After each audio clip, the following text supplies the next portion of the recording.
네, 오늘은 언약을 지키시는 하나님이라는 제목으로 이렇게 말씀을 전하겠습니다. 아브라함은 창세기 12장에서 하나님의 복을 받았습니다. 하나님의 말씀에 순종해서 그는 믿음의 멋진 출항을 합니다. 창세기 12장 1절 2절 말씀에 여호와께서 아브라함에게 이르시되 너는 고향과 친척과 아비집을 떠나 내가 내게 보여줄 땅으로 가라. 내가 너로 큰 민족을 이루고 내게 복을 주어 내 이름을 창대케 하리니 너는 복이 될지라. 할렐루야. 오직 하나님만 신뢰하며 믿음의 여정을 떠났습니다. 그런데 시간이 흐르면서 세상 속에 살아가다 보니 아브라함 역시도 갖고 있는 두려움이 있었습니다. 목적지를 향해서 떠나는 순례자의 여정은 녹록치 않습니다. 여정 중에 만날 예기치 못할 일들, 수많은 적들을 어떻게 해야 될지에 대한 염려가 늘 그에게는 있었습니다. 아브라함에게 오랜 시간 갖고 있었던 자녀의 문제, 그리고 하나님이 주실 땅에 대한 답답함이 그에게 있었습니다. 오늘 본문은 아브라함과 하나님 사이의 대화입니다. 두 가지 사건, 후손과 땅에 대한, 먼저는 하나님이 말씀하시고 또 그에 대한 아브라함의 응답. 근데 그 응답이요, 긍정적이고 순종적이기보다는 믿음이 흔들리고 있는, 연약해져 있는 아브라함의 응답 가운데 하나님께서 그 약속을 어떻게 이어가실지에 대한 확신을 부어주시는 말씀으로 오늘 말씀이 진행되고 있습니다. 우리가 인생을 살아가다 보면요, 중요하게 여길 수 있는 키워드가 있습니다. 신앙, 자녀, 때로는 관계, 직장, 물질, 건강. 아브라함 역시도 마찬가지였습니다. 그는 오늘 본문 속에 그가 가지고 있었던 문제들을 고민만 하지 않고 하나님께 질문합니다. 그리고 그 질문에서 답변해 주시는 하나님을 통해서 그의 믿음은 더욱더 견고해진다는 것이죠. 2020년 특세 이후에 또 명절 앞서서 여러분 가족들을 향한 또 개인적인 여러분의 기도의 제목과 계획들이 있으리라 생각합니다. 하나님께 질문하십시오. 하나님께 구하십시오. 그래서 2020년 믿음으로 승리하시는 여러분이 되시기를 주님의 이름으로 축복을 드립니다. 아브라함은 믿음의 사람이었습니다. 가나안 연합군간의 전쟁에서 승리한 전리품을 자신이 취하지 않고 전적으로 그 전쟁을 하나님이 하셨습니다. 우리는 소수였지만 이 전쟁을 이기게 하신 이가 하나님이심을 믿음으로 멜기세덱과 소도망에게 기꺼이 자신의 것을 내어줬습니다. 하나님의 방법을 신뢰했고요, 하나님의 뜻을 기대했습니다. 이 아브라함의 모습을 하나님은 기뻐하시면서 오늘 1절 말씀 속에 환상 중에 여호와께서 아브라함에게 말씀하십니다. 아브라함아, 두려워하지 말라. 나는 내 방패요 너의 지극히 큰 상급이니라. 우리는 인생을 살아가다가 하나님이 어떤 분인지 모르게 될 때 두려움이 찾아올 때가 있습니다. 마치 길을 잃어버린 것처럼 헤매게 되고, 때로는 신속하게 답을 내지 아니하시는 하나님께 오해하고 두려워하며 스스로 근심할 때가 있습니다. 성경에 주인이 여정을 떠날 때 세 종에게 5달란트, 2달란트, 1달란트를 맡깁니다. 5달란트와 2달란트를 받았던 종은 즉시 장사를 하여서 주인이 돌아올 때 자신이 얻었던 수익을 주인에게 드리면서 주인으로부터 칭찬을 받습니다.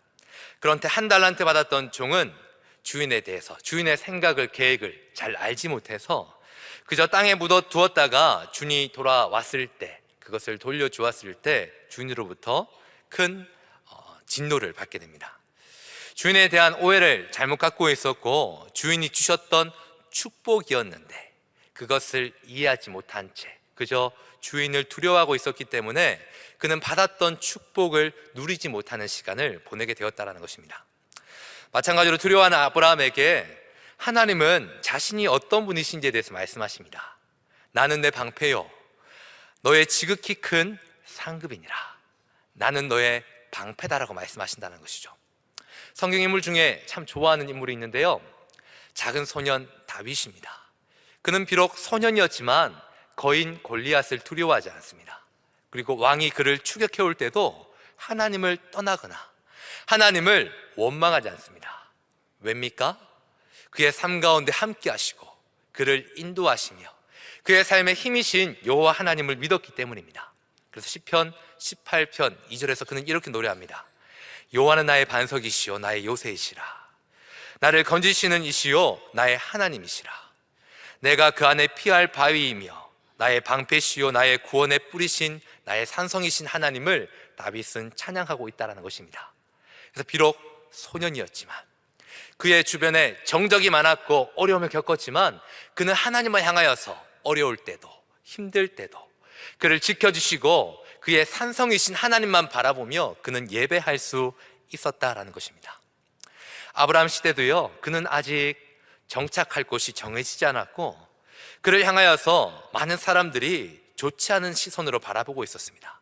특히 전투 직후의 상황은 긴장감으로 가득할 수 있던 그 시대 속에서 오늘 그에게 말씀하고 계시는 나는 내 방패요 너의 지극히 큰 상급이니라. 이 말씀은 아브라함에게 큰 위로가 되었습니다.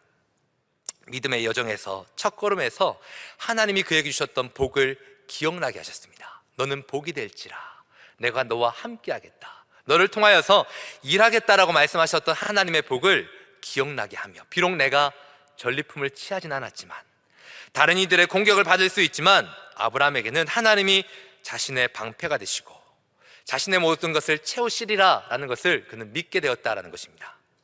그런데 오늘 본문을 보면요, 아브라함에게도 이해가 되지 않는 부분이 있습니다. 바로 자신에게 자녀가 없다라는 부분입니다.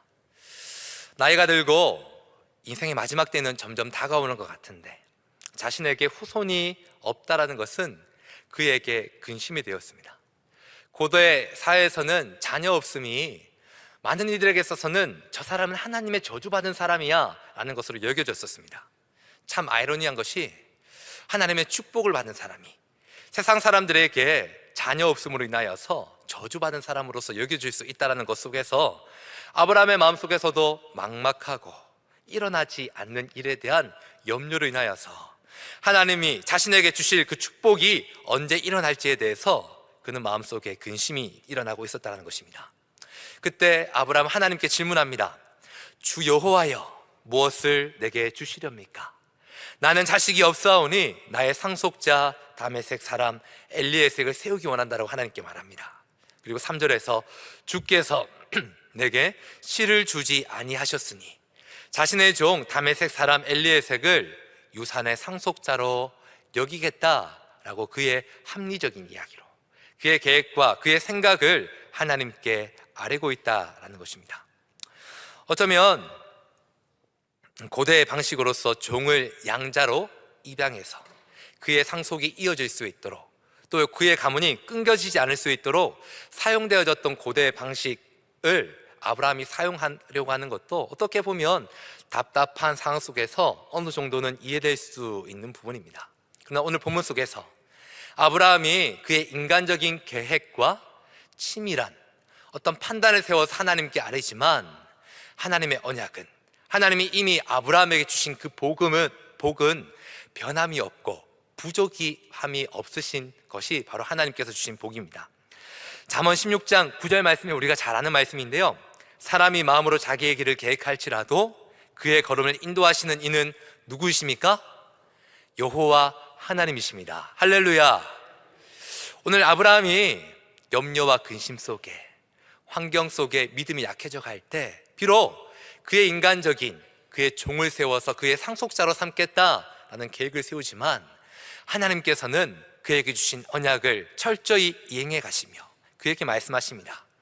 그 사람이 내 상속자가 아니며 내 몸에서 날 자가 너의 상속자가 될 것이다. 하나님은 흔들리고 있는 그를 향해서 하나님의 약속을 재확인시키십니다. 우리의 계획과 꿈은 허상일 때가 많지만 하나님께서는 오늘 이 약속을 통하여서 그분이 어떤 분이신지에 대해서 아브라함에게 보이십니다. 흔들리고 있는 아브라함의 손을 잡고 밖으로 나아가서 말씀하시기를 아브라함아 자 하늘을 보라 저 많은 별들이 너의 자손들이 될 것이다 라고 축복하신다는 것이죠. 제가 청소년 사역을 할 때요 한국에서 부족함 없이 살아가고 있는 아이들 그리고 학업이 그들의 삶에서 가장 힘든 것이야 라고 생각하고 있는 청소년 아이들을 데리고 몽골로 선교를 갔었던 적이 있었습니다. 일정 주에 고비 사막에서 야영을 할 시간이 있었는데요. 그때 아이들은 낮에는 사막에서 올라오고 있는 지열 때문에, 비치는 햇빛 때문에 참 힘들어 하더라고요. 굳이 목사님께서 이곳까지 데리고 와서 자기들을 왜 이렇게 힘들게 하는지, 또 밤에는 좋은 곳들이 있는데 굳이 왜 모래 위에서 유숙시키면서 그곳에서 자게 하는지 이해하지를 못했습니다. 그런데 해가 지고 어둠이 찾아오던 그날 밤, 아이들은 무척 행복했습니다. 마치 밤하늘의 별들이 그것을 이불 삼아서 쏟아질 듯 보이는 그 별들을 보면서 한국에서는 보지 못했던, 깨닫지 못했던 창조주 하나님을 그때 그 밤에 아이들과 기뻐하며 찬양했었던 시간이 있었습니다. 오늘 본문에서도 마찬가지입니다. 근심하고 염려하는 아브라함의 손을 붙잡고, 때로는 육적인 눈뿐만 아니라 믿음의 눈이, 영적인 눈이 점점 닫혀지고 있는 아브라함을 향하여서 하나님께서는 보라라고 말씀하십니다.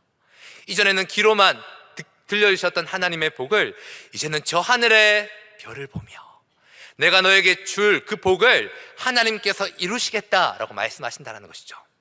아브라함은 믿음의 사람이고 하나님은 언약을 실현시키시는 분이십니다.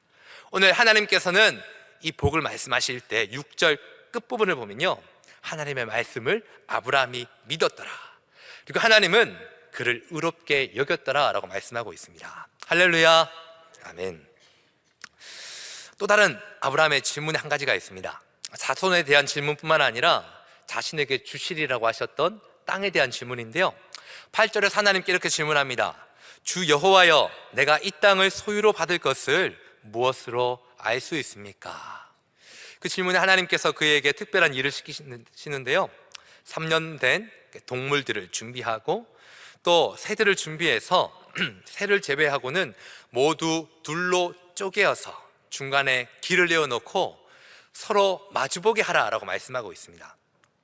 고대 근동에서는 언약을 체결할 때, 계약을 할 때, 언약을 맺은 사람이 그 언약을 파기했을 때 그 쪼개어진 동물들처럼 죽임당할 수 있다라는 것을 경고하기 위해서 동물들을 쪼개어 놓고 그 중간에서 서로 계약을 했었습니다.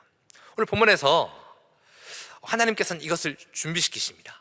왜냐하면 하나님은 그 당시에 이루어지고 있었던 인간적인 방법으로 아브라함을 이해시키시기 위해서, 하나님의 방법을 계시하시고 알려주시기 위해서 아브라함에게 하나님이 어떤 분이신지를 언약을 확인시키시고 발전시키시고 확장시키시기 위해서 오늘 이 사건을 준비시키십니다. 아브라함이 하나님과의 계약, 언약의 어떤 약속을 받기 전에 오늘 본문 속에서 하나님께서는 이전에 말씀하지 않았던 하나님의 말씀을 하시는데요, 해질녘에 깊은 잠에 빠졌던 아브라함에게 하나님은 그에게 말씀하십니다. 장차 이스라엘 백성들이, 그의 가족들이 남의 땅에서 400년 동안 이방인으로서 살아가며 고난을 받을 것이며, 그리고 400년 후에 하나님이 너희를 다스리던 자를 처벌할 것이고 너희는 다시금 고향으로 돌아와서 큰 소유를 얻게 될 것이다. 앞으로 일어날 일에 대해서 하나님께서는 자신의 언약을 확장시키시고, 비록 너희가 당하게 될 고난과 어려움의 시간은 있겠으나 그 속에서도 하나님께서 너희를 지키실 것이다 라고 말씀하십니다. 그리고 기다렸던 아브라함과의 하나님과의 언약 체결이 17절 말씀부터 이어지게 됩니다. 동물들이 나뉘어졌던 그 중간에 아브라함이 눈을 들어서 그것을 보는데 화로와 횃불이 지나가는 것을 보게 됩니다.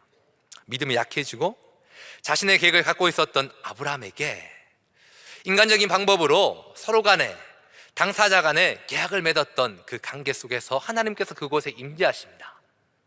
하나님의 생명을 걸고 너에게 복 주셨던 자손, 그리고 그 땅, 이곳에서 동물이 나뉘어져서 죽임을 당하였던 그 중간에서 하나님께서는 인간을 향하여서 하나님의 생명, 하나님의 모든 것을 걸고 너의 약속을 지키시겠다라고 말씀하고 있습니다. 하나님은 본문 속에서 우리에게 말씀하십니다. 그리고 우리에게 보여주십니다. 때로는 인생을 살아가면서 우리의 믿음이 약해질 수 있고, 때로는 하나님을 향하여서도 신뢰하지 못하는 그런 마음이 생길 수 있을 때 하나님께서는 자신이 어떤 분이신지, 나는 너의 방패다. 나는 너의 상급이 되기 원한다. 그리고 우리의 손을 붙잡고 별을 보라 말씀하시고 횃불로 임재하셔서 하나님의 살아계신 능력을 보게 하시는 분이 바로 하나님이십니다. 오늘 아브라함은 흔들리고 있었던 상황 속에서 하나님이 보여주셨던 언약의 갱신, 언약의 약속을 바라보면서 멈춰섰던 그 자리에서 믿음을 굳게 붙잡고 다시금 믿음의 여정을 나가고 있습니다. 우리가 기독교 역사를 들어보면요, 하나님은 아브라함에게 자손의 축복과 땅의 축복을 주셨습니다.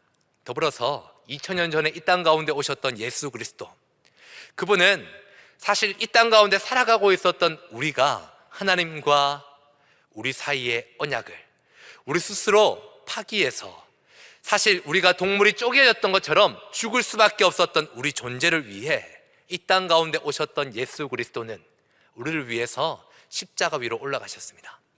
그리고 생명 걸고 우리를 위해서 언약을 지키시겠다라고 말씀하셨던 그 언약을 지키시기 위해서 하나님께서는 직접 자신의 몸이 찢기시고 자신의 뼈가 갈라지시면서 우리를 위해서 죽으시고 자신의 언약을 끝까지 이행하셨던 분이 바로 하나님이십니다.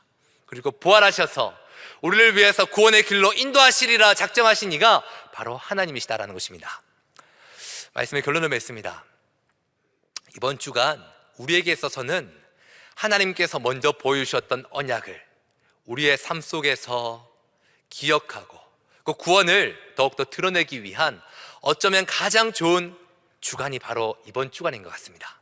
명절, 특별히 지난 3주 동안 세상 속에서 다니엘처럼 뜻을 정하고 세상 가운데 하나님의 사람으로 살아가기로 작정한 우리의 삶 속에 사랑하는 가족들, 친지들을 만날 이 시간, 하나님께서 우리에게 보여주셨던 언약이 사랑하는 이들에게도 전달되어질 수 있는 축복의 기간, 그것을 위해서 어디든 가서 그곳에서 하나님을 향하여서 온전한 예배를 올려드릴 수 있는 저와 여러분이 되시기를 주님의 이름으로 축복을 드립니다.